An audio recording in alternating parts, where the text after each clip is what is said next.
Oke, jadi sebenarnya tidak menjadi masalah ya, atau mungkin ini sebuah ketidakwajaran dalam jalannya sidang, Mas Muzakir? Ya, ya itu yang menjadi masalah gitu. Tadi bacaannya kan itu harus dua sesi, yang satu ditolak, yang satu ditolak, padahal materinya sama aja gitu. Padahal penasihat hukumnya berbeda, sebagian berbeda gitu. Jadi ini yang ya itu tadi dari saya berpendapat bahwa seharusnya kan eh, kalau memang bisa digabung ya digabung aja karena antara dua orang ini memiliki perbuatan yang esensinya sama ya esensinya sama. Kalau dilihat dari skenario utama di sini, dua-duanya itu tidak eksekutor ya, tetapi ada dalam proses eksekusi itu gitu. Itu lainnya dengan terdakwa yang lain. Kalau terdakwa yang lain barangkali ada yang eksekutornya.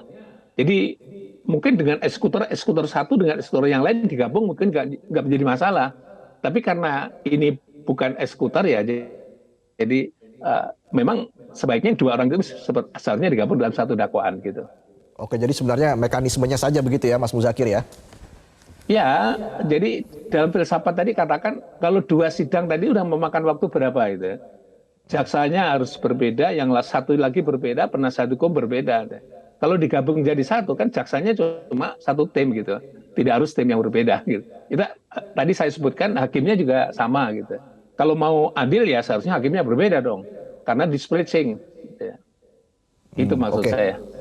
Oke, baik. Dan kalau kita bicara soal eksepsi atau nota keberatan ini kan bisa dibilang hanya menitik beratkan formalitas-formalitas saja begitu. Akan berjalannya persidangan seperti kebenaran nama terdakwa, alamat terdakwa, tidak masuk ke materi perkara.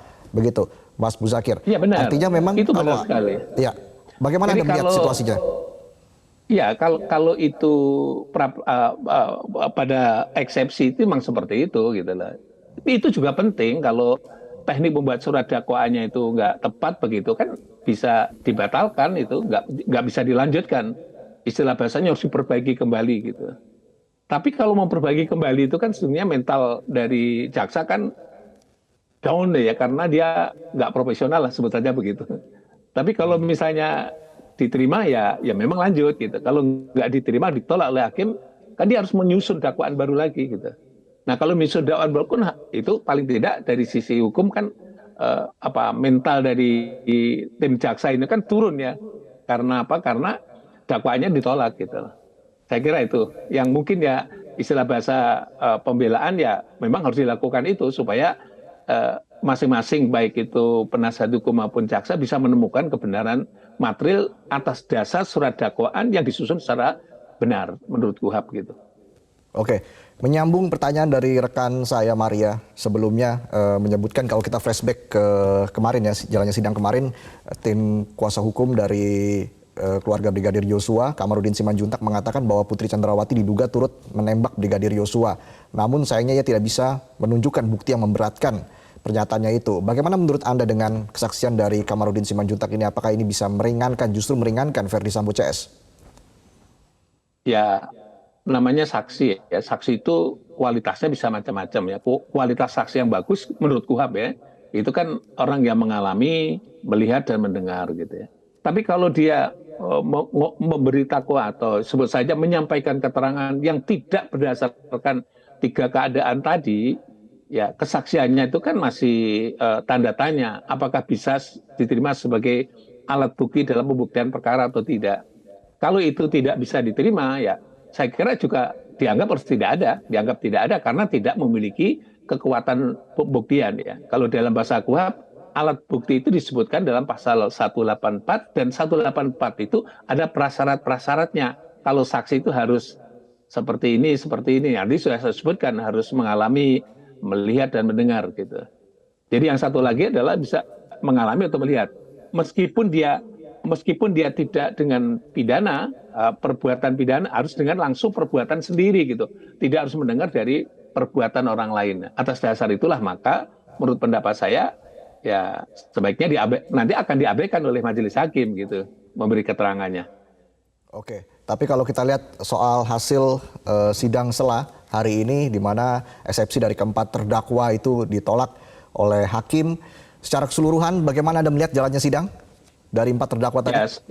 Ya saya kira apa yang dibacakan oleh hakim tadi karena saya melihatnya dari proses semuanya pada saat eksepsi dan pada saat pembacaan dakwaan itu, ya saya sudah membaca itu skenarionya bahwa oh kalau itu yang dimaksud sudah masuk pokok perkara itu benar ya. Jadi kalau sudah menghubungkan antara keterangan saksi begini, keterangan saksi ini begini, keterangan saksi ini dakwaannya seperti ini, kan sudah masuk pada substansi pokok perkara, ada kemungkinan besar ditolak. Ternyata eh, berdasarkan pada analisis saya pada saat itu ternyata benar ya, bahwa oh ternyata memang ditolak oleh majelis. Ya, terkait dengan formalitas, kalau pada saat dibacakan dakwaan itu formalitasnya menurut saya sudah begitu runtut dan tertib berdasarkan pada surat dakwaan umumnya yang diatur dalam KUHP ya. Tadi yang ada catatan kecil tadi adalah bagaimana teknik memasukkan dakwaan dalam hal terkait dengan penyertaan atau deal naming ya. Pasal 55 itu bagaimana gitu. Tadi cuma tuntutan dari pihak penasihat hukum agak logis juga, minta agar supaya dijelaskan status mereka itu sebagai apa. Sebut saja ini kan ada 4 orang yang masuk di dalamnya itu. Masing-masing itu sebagai apa? Apakah dia sebagai penganjur semuanya? Kan nggak mungkin. Apakah dia sebagai eksekutor semuanya? Kayaknya juga tidak. Ini masing-masing harus dipilah gitu. Pilahnya apa? Mungkin ada autor intelektualisnya, ada yang turut sertanya, ada yang eksekutornya begitu. Jadi posisi 3 jenis pelaku ini masing-masing nanti dalam sidang pengadilan harus dibuktikan dengan konstruksi yang berbeda-beda gitu. Kalau autor intelektualis ada syaratnya di situ, di dalam pasal 55 ada syaratnya di situ. Kapan orang sebagai autor intelektualis? Demikian juga sebagai turut serta ada syaratnya di situ. Demikian juga kalau melakukan ada juga syaratnya di situ, dan sekaligus ada juga syaratnya dia sebagai eksekutor begitu. Dan ini perlu tuntutan dari pihak penasihat hukum untuk dijelaskan di dalam surat dakwaan. Saya kira itu masih logis ya berdasarkan perkembangan hukum yang terbaru sekarang ini. Jadi kalau melihat situasi seperti itu berdasarkan dari pasal 55 tadi ya, tentang setiap tersangka itu disebutkan perannya. Ini konstruksi sidangnya nanti agar berjalan lebih efektif, ini harusnya seperti apa, Mas Muzakir? Ya, itu tadi kalau saya sampaikan tadi, kalau misalnya dia adalah turut serta, ya mestinya sidangnya jadikan satu. Kalau turut sertanya ada 3 orang misalnya begitu, turut serta dong, langsung aja 3 orang jadikan satu dakwaan. Gitu. Kalau ada 2 penganjur misalnya, oh ini penganjurnya ada 2 penganjur jadikan satu. Gitu. Satu dakwaan maksud saya gitu, karena dia mempunyai dalam pasal 55 mempunyai kedudukan pelaku yang sama begitu. Eksekutor juga sama. Eksekutor itu kalau 2 orang ya 2 orang digabung satu dakwaan gitu. Sehingga menjadi efektif dan efisien karena perbuatannya adalah saling melengkapi satu dengan yang lain dalam posisi yang sama begitu. Intinya membuat jalannya sidang lebih efisien begitu ya, Mas Muzakir? Lebih efisien dan juga penemuan kebenaran materialnya lebih mudah di situ karena mereka saling perbuatannya kan saling melengkapi ya. Ini pernah terjadi ya. Misalnya kelompok pelaku penganjur itu 3 orang. Kelompok perantara namanya adalah yang dianjurkan itu 2 orang. Tapi eksekutornya 4 orang. Itu pernah terjadi. Jadi ini bersama-sama menganjurkan, ya, bersama-sama menganjurkan. Yang kedua adalah bersama-sama melaksanakan tindak pidana, gitu ya. Jadi ada ini yang satunya bersama-sama turut serta. Jadi bisa saling melengkapi dalam konteks itu sehingga hakim itu bisa memudahkan untuk menemukan kebenaran material dan jaksa pun juga akan lebih mudah untuk bisa membuktikannya gitu. Demikian juga sebaliknya, penasihat hukum juga bisa memudah untuk membahas atau advokasi terhadap kalau itu di dalam istilah bahasanya adalah dakwaan yang sama begitu. Oke, nanti kita akan berbicara lebih jauh lagi soal itu, tapi kita harus jeda dulu. Breaking news masih akan kembali saat lagi, tetaplah bersama kami.